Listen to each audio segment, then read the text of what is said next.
te exaltamos, te bendecimos, te glorificamos, engrandecemos el nombre que es sobre todo nombre. Gracias, papi, por tu Hijo Jesús. Gracias por Él. Gracias por su vida, por su palabra, por tu Santo Espíritu, Señor, que enviaste para que lo glorifiquemos a Él. Gracias por tu palabra, que es nuestro Señor Jesucristo mismo, como lo vimos hace poco tiempo, que aquella palabra se hizo carne.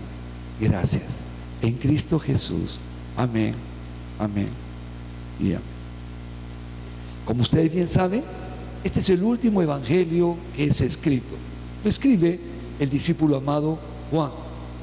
Y cuando se escribe este evangelio, aproximadamente en el año 85 después de Cristo, ya la iglesia tenía una vida de aproximadamente 55 años. Así como las cartas son respuestas a interrogantes y a situaciones particulares que viven algunas iglesias locales, o en algunos momentos, como en el caso de Gálatas, que es a una región donde se presentaban o se suscitaban problemas, este evangelio es una respuesta que requiere la comunidad cristiana, porque ya se estaba manifestando de alguna manera un pensamiento incipiente sobre el gnosticismo, que forma una serie de tradiciones judaicas, griegas y de otros pensamientos que circulaban en aquel entonces, de tal manera que Jesús no había sido venido en carne, sino que en una especie de holograma, un espíritu, y con todo ello venía toda una concepción de pensamiento que no podía seguir prosperando en medio de la iglesia. Hoy en día, lamentablemente, hay cristianos gnósticos porque no entendieron y no han entendido el mensaje que les está enviando este evangelio de Juan, totalmente poderoso y totalmente con la autoridad para desarticular cualquier pensamiento extraño, lejos de la realidad de la palabra de Dios. Pues los gnósticos tienen un pensamiento muy bien construido, de tal manera que Yahvé o Jehová es un Dios malo y Jesús es un Dios bueno. Entonces, meternos en esa concepción de pensamiento es meternos en algo engorroso, en algo que no tiene ni pies ni cabeza, pero para la mentalidad de estas personas que han desarrollado un pensamiento desequilibrado fuera de la palabra de Dios y carentes del Espíritu Santo, pues ellos tienen sus verdades establecidas como verdades invariables. Y de esta manera, como este movimiento gnóstico es uno de los movimientos más antiguos en contra del posicionamiento de la deidad de Jesucristo, ha ido conviviendo de una manera o de otra con la iglesia cristiana y se han absorbido sin querer algunas líneas de pensamiento que se han lamentablemente filtrado. Por ello es requisito indispensable de nosotros entender que nuestros artículos de fe están descansando en la palabra y en la guía del Espíritu Santo. Muchas religiones aparecieron como consecuencia de este maravilloso libro, pero no todas las religiones que toman como sostén este libro son religiones que estén correctamente asociadas con la palabra. Es desde ya de más decir que una religión es un sistema en el cual el hombre piensa que hace cosas para agradar a Dios. Y eso es una verdad no sustentada en la Escritura. Tu pensamiento puede conjeturarlo y aceptarlo porque en nuestra mente nosotros tejemos pensamientos y existe una enfermedad llamada la mitomanía, que todo lo que nosotros pensamos lo creemos y de repente para nosotros son verdades inamovibles. Y eso no es cierto. Terrible, terrible. Acá, cuando encontramos este texto, donde existe un encabezado que es el testimonio de Juan, nos vamos a centrar en una información que era necesario dársela a conocer con la mayor precisión posible. Los evangelios de Mateo, Marcos y Lucas cruzan algunos de los textos que aparecen por aquí. El libro de Isaías también cruza un texto. Pero cuán importante era para el hombre de Dios documentar esta historia que crea una relevancia excepcional en la persona de Juan. Usted se dará cuenta que Juan es poco mencionado, pero Jesús dice de Juan algo maravilloso. No hay mejor hombre en la tierra nacido de mujer que Juan. Y de esa manera pasan a segundo plano todos los hombres del Antiguo Testamento. Moisés, Abraham. Para Jesús, Él hace esta declaración sobre la persona de Juan. Imagínense lo trascendental que es Juan en la historia de la humanidad. Pero nosotros por ahora vemos soslayado esa tremenda importancia que tiene este hombre. Y miremos un poquito quién es este Juan a través de este momento en la Escritura. Este es el testimonio de Juan. Cuando los judíos enviaron de Jerusalén sacerdotes y levitas para que le preguntasen: ¿tú quién eres? Había una preocupación en el sistema religioso judío. Juan era alguien que ya había estado destacando de una manera maravillosa. Dice la Escritura que él vestía de piel de animal, calzado de animal, y que comía solamente, ¿se acuerdan que comía? Miel y langostas. Era un hombre que había impactado, se parecía mucho en sus patrones al Elías. Era alguien que se había apartado y estaba enseñando y había generado una llamativa presencia en el sistema religioso. Tanto es así que de Jerusalén, porque él no estaba en Jerusalén, como lo vamos a descubrir más adelante, envían ¿a quiénes? A sacerdotes y levitas, la casta de la religión. ¿Y solamente iban para quién? Para preguntarlo: ¿tú quién eres? Imagínate mover a las autoridades religiosas en dirección hacia una persona solamente para preguntarle: ¿tú quién eres? ¿Qué importante era este hombre en la comunidad judía existente, en el sistema religioso existente? No lo hicieron llamar, ellos fueron a indagar para saber quién era. Pues ellos estaban premunidos de ciertos conocimientos de su teología, ciertos conocimientos de la Escritura. Ellos sabían de que habían ciertas cosas que se iban a cumplir proféticamente. Entonces ellos van. El versículo que continúa nos va a decir, el versículo 20, confesó, ¿qué dice? Juan confesó y no negó. ¿Qué más dice? Si no confesó: yo no soy el Cristo. Oye, hermano, ¿qué tal hombre? Era un hombre de impacto. Pero dice, confesó. ¿Y qué dice? Y no negó. Después dice más adelante, sino que confesó: yo no soy el Cristo. Era el hombre más prominente en aquel momento en el sistema religioso de aquel entonces, y la gente iba en pos de él, y él lo que hace, toma un posicionamiento claro y definido y dice: confiesa, yo no soy el Cristo.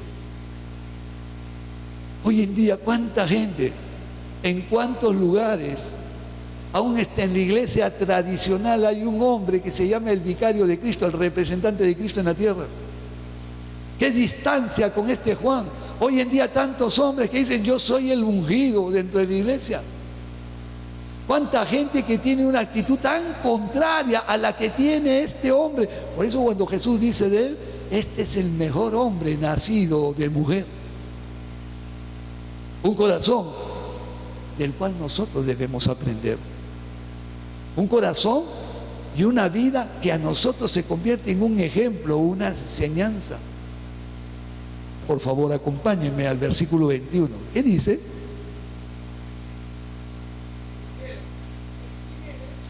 Y le preguntaron, así como le dijeron: ¿qué pues? ¿Eres tú Elías? Dijo: no soy. ¿Eres tú el profeta? Respondió: no. Oye, ¿qué tal les preguntas? ¿Eres tú Elías? No, que me comparen con Elías, qué bien me sentiría. Que me dijeran, ¿eres el profeta? No, no soy el profeta. Oye, a veces en nuestra humanidad, ¿cómo nos gusta el reconocimiento y los títulos? Elías era el profeta más prominente. Se mencionan a Moisés y a Elías como personajes trascendentes, aún mucho más notorio que Eliseo, aunque Eliseo hizo más milagros que Elías, pero con Elías empezó. ¡Qué increíble! Seguimos en el versículo. Le dijeron, pues, ¿quién eres? Para que demos respuesta a los que nos enviaron. ¿Qué dices de ti mismo? Oye, bueno, ya, habla pues, ¿quién eres? Nos han mandado para preguntarte quién eres. Ya negaste que eres Elías, ya negaste que eres el profeta. Dime tú, ¿quién eres? Si te hicieran esa pregunta a ti, ¿qué responderíamos nosotros?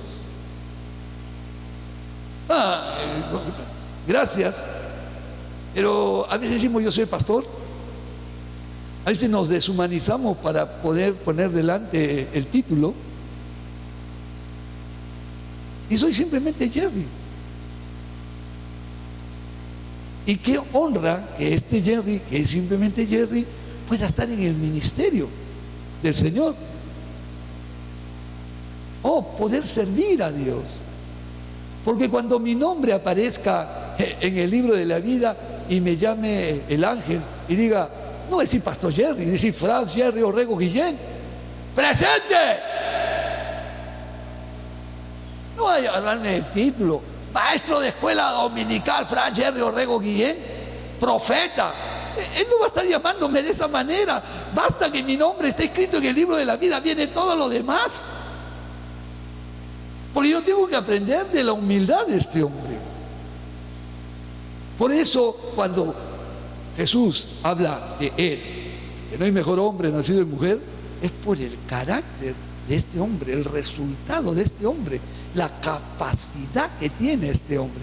Yo quisiera tener la capacidad que tiene él. Me encantaría, aunque tengo ya el Espíritu Santo, parecerme a Juan en su posicionamiento. Y vamos a seguir avanzando y nos va a decir algo muy interesante en la continuidad del mensaje. Y le dice en el versículo 23, dijo, yo soy la voz de uno que clama en el desierto, enderezad el camino del Señor, como dijo el profeta Isaías. En el capítulo 40, versículo 3 del libro de Isaías se hace mención a este texto. Yo soy simplemente alguien que ha venido a la tierra de Israel a recordarle al pueblo de Israel, al sistema religioso de Israel, que enderecen sus caminos, que vayan en el sendero correcto. Y soy una voz, porque está en una zona desértica, que justamente dice, soy una voz que clama en el desierto.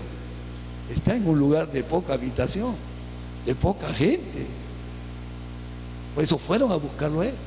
Se encuentra en este lugar y él dice, soy una voz en el desierto que clama, enderezad el camino del Señor. No es alguien que está bajo el aplauso, no es alguien que está con todas sus necesidades cubiertas, es alguien que se ha retirado para llevar un mensaje y la gente al saber de él van y lo busca por las manifestaciones que tiene este hombre, que es un hombre de Dios.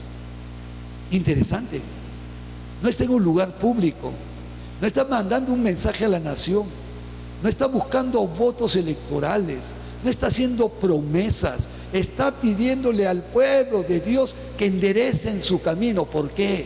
Porque en aquel entonces el judaísmo había decaído de tal manera que ya no era el orden con el que Dios había diseñado que camine el pueblo de Israel.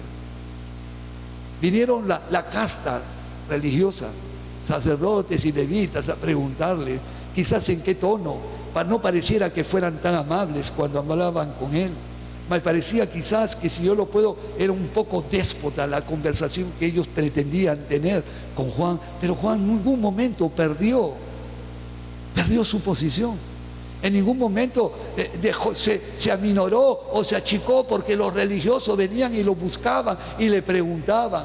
Él, con la normalidad y la regularidad del caso, no sintiendo que estaba faltándole al respeto a nadie, respondió. Hoy en día nosotros tenemos una experiencia con Cristo y tenemos vergüenza de la experiencia con Cristo. No hablamos. La gente viene y nos apabulla. Nos dicen cosas que no deberían decir, nos dicen cosas fuera de lugar, y nosotros, como no tenemos esa intimidad, no tenemos la presencia de Dios, no tenemos el deseo de cumplir el propósito, porque Juan vino a cumplir un propósito y él decía: yo soy la voz que clama en el desierto, enderezad el camino del Señor. Ese era su propósito.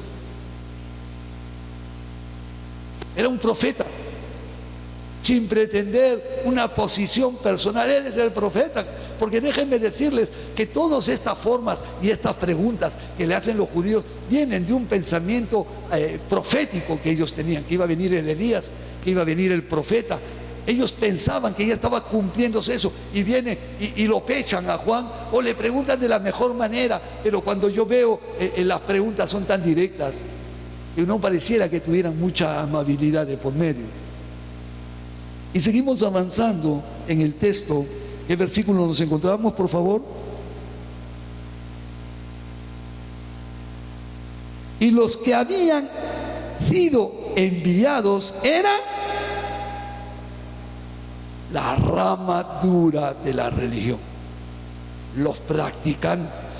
No solamente tenían un posicionamiento de ser sacerdotes o levitas, sino que practicaban una religión estricta. Eran fariseos. Ellos eran el baluarte de la religión, enfrentando al hombre que había sido enviado por Dios para esta tarea maravillosa.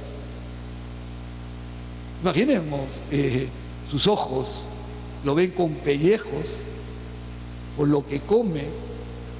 ¿Cómo se podían sentir estos religiosos? ¿Ofendidos por la forma de vida? ¿Molestos por su forma de vida? ¿Cómo un siervo de Dios puede estar andando de esa manera? ¿Cómo un siervo de Dios puede vestir tan poco a la moda? Un poquito más y estás vistiendo a la primitiva. ¿Cómo un hombre de Dios va a tener que tener esas medidas tan estrictas de comer simplemente miel y langosta, que no puedes tener otra alternativa de alimentación, que no puedes disfrutar de la vida, que no puedes seguir nuestras reglas tradicionales? ¿Por qué no prefieres ser como nosotros, un fariseo? Pues recuerden ustedes, Juan el Bautista es hijo ¿de quién? De alguien que está en el ministerio sacerdotal. No es cualquiera. Juan el Bautista es alguien que formó parte de esta área ministerial. ¿Se acuerdan que Juan nace 6 meses antes que Jesús? Y que fue concebido de una manera también sobrenatural, porque su propia mamá era estéril. Y fue lleno del Espíritu Santo desde el vientre. No, ese es entonces, bueno, ese es Jesús que se manifiesta, pero el hombre fue lleno. Oiga, no era cualquiera Juan. A Juan no le podías tú proponer cosas que no le estuviesen tan de acuerdo al propósito de Dios, pues él tenía intimidad con Dios, él sabía lo que tenía que hacer. No le ibas a negociar su trabajo. Podían enviarlo a preguntarle y él ahí, sin amilanarse, respondía con la claridad y la transparencia correspondiente. Vamos a ver qué sigue diciéndonos el texto. ¿Qué capítulo estamos? Versículo. Y le preguntaron y le dijeron: ¿por qué pues bautizas si tú no eres quién? Y ahí aparece por primera vez el Cristo. ¿Y tú pues por quién bautizas si tú no eres el Cristo? Oye, qué interesante. ¿Y tú, pues, por quién bautizas? Y ahí aparece el Cristo. Si no eres el Cristo, porque ellos esperaban que Él dijera de sí mismo, soy el Cristo. Ellos esperaban que la pregunta que no le hicieran apareciera como la respuesta eminente. Por su forma de vida había impresionado en el fariseísmo. Y no le preguntan si es el Cristo, le preguntan si eres Elías o eres el profeta. Y aquí le hacen por el accionar, por su obrar, porque Él bautizaba. ¿Por qué bautizas entonces si no eres el Cristo, si no eres Elías, si no eres el profeta? Aquí entra recién en el tema la persona del Cristo. Ellos esperaban la respuesta de parte de Él, yo soy el Cristo, pero nunca la dio porque nunca era eso. Yo soy una voz que clama en el desierto, enderezad el camino del Señor. Eran conscientes que la religión que estaban viviendo, y por más estricta en la cual ellos continuaban practicando, era una religión dura y que no cambiaba su corazón. Por eso más adelante vamos a encontrarlo a Nicodemo en el capítulo 3, yendo de noche, y le dice: ¿de parte de quién vienes ya, Jesús? Porque las señales que tú haces. Y le dice: Rabí, maestro. Y ahí empieza una conversación como lo vimos la vez pasada. Continuamos entonces manejando el texto en que nos encontramos y proyectamos hacia más adelante. ¿Qué nos dice? ¿En qué texto estamos?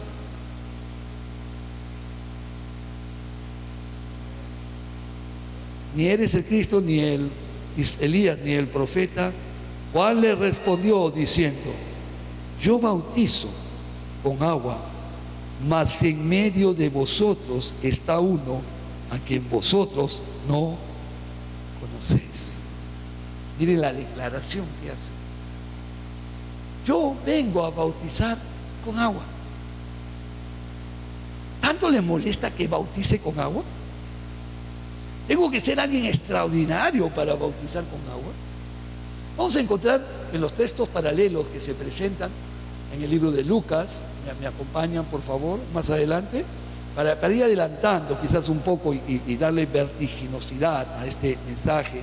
En el libro de Mateo, capítulo 3, versículo 11. En el libro de Marcos, capítulo 1, versículos 7 a 8. Y en el libro de Lucas, capítulo 3, del 15 al 17. Por favor, Mateo 3, 11. Marcos 1, 7 al 8.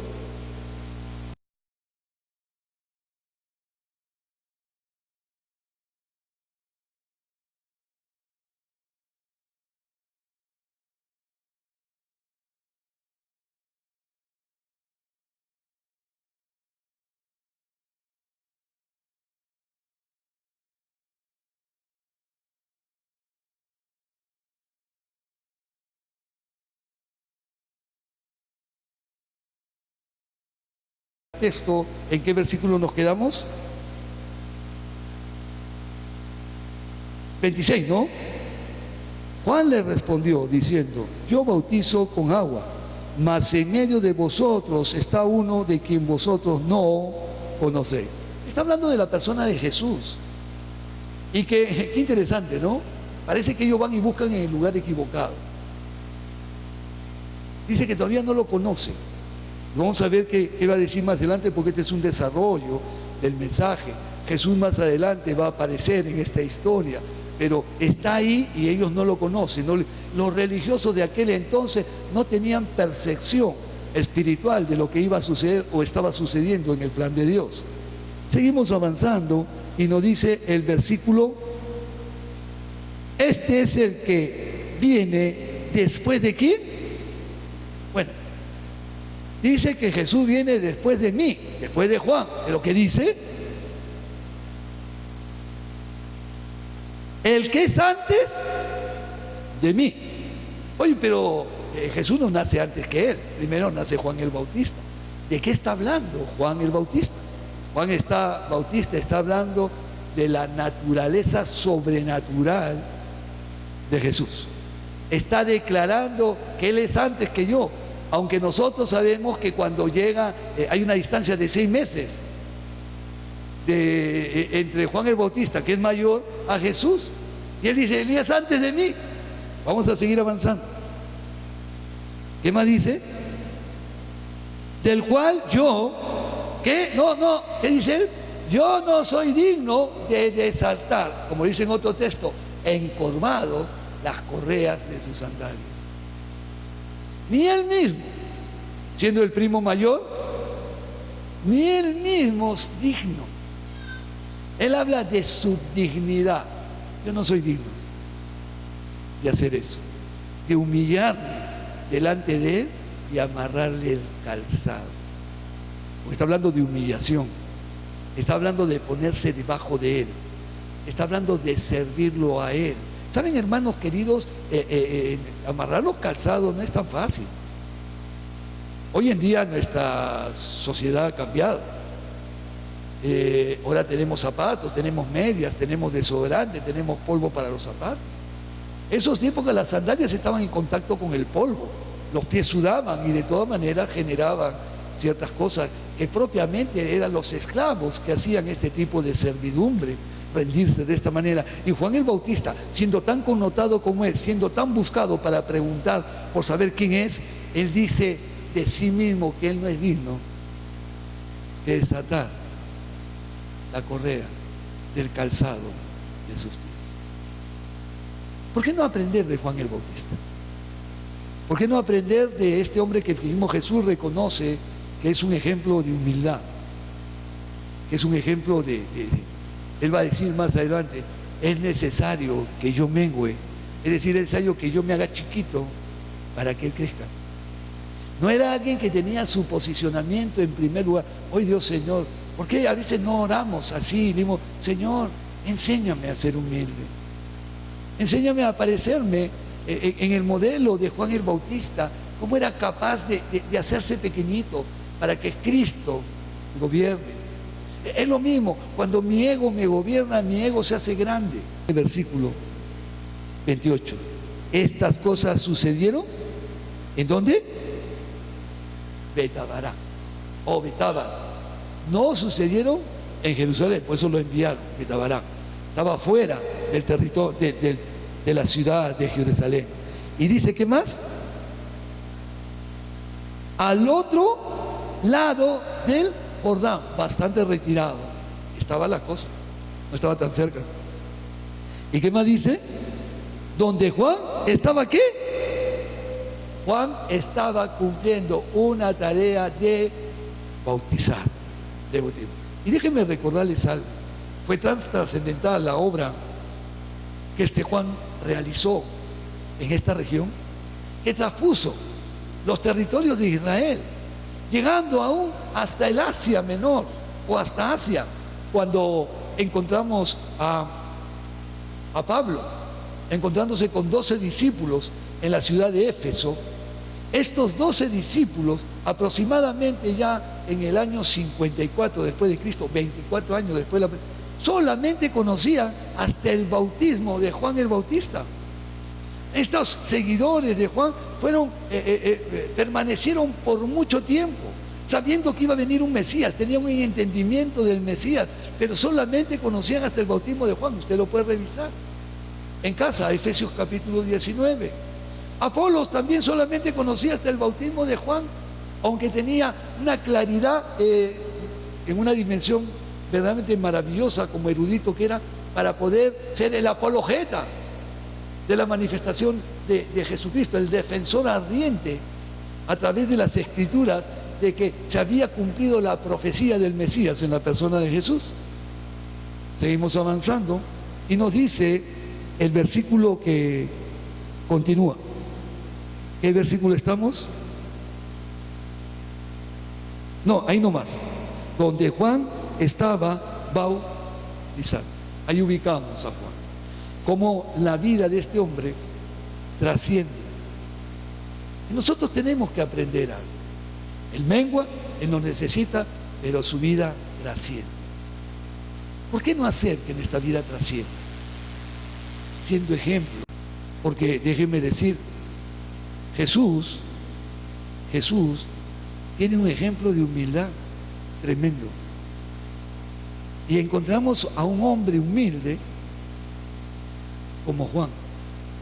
O sea, Jesús nos invita siempre a andar en la humildad. Pablo dice, sed imitadores de mí como yo soy de Cristo. ¿Cómo habrá sido la condición particular de la persona de Pablo? Pero lo vemos que es alguien que ama, vemos que es alguien que dice las cosas por su nombre, es alguien que está preocupado por la iglesia, es hombre impresionante Pablo. Pero aquí nosotros encontramos a un Juan que no buscó gloria personal, no buscó el aplauso ni el reconocimiento, buscó el papel que Dios le mandó a hacer. Ser una voz que clama en el desierto, enderezar el camino del Señor. Y Él es el hombre que tiene el privilegio de llevar a las aguas bautismales a Jesús. Jesús no tenía que arrepentirse de él, pero nos da ejemplo para que nosotros podamos mirar el bautismo después de que creyeron en Jesús. Amén. El bautismo forma parte no solamente de Juan, es un rito de purificación que hace el pueblo de Israel y que nosotros ya con el transcurrir del tiempo lo entendemos como el bautismo, como un paso de obediencia y de reconocimiento que nos hemos identificado con Cristo. No puede ser bautizado nadie que no tenga su fe depositada en la persona de Jesús. Amén.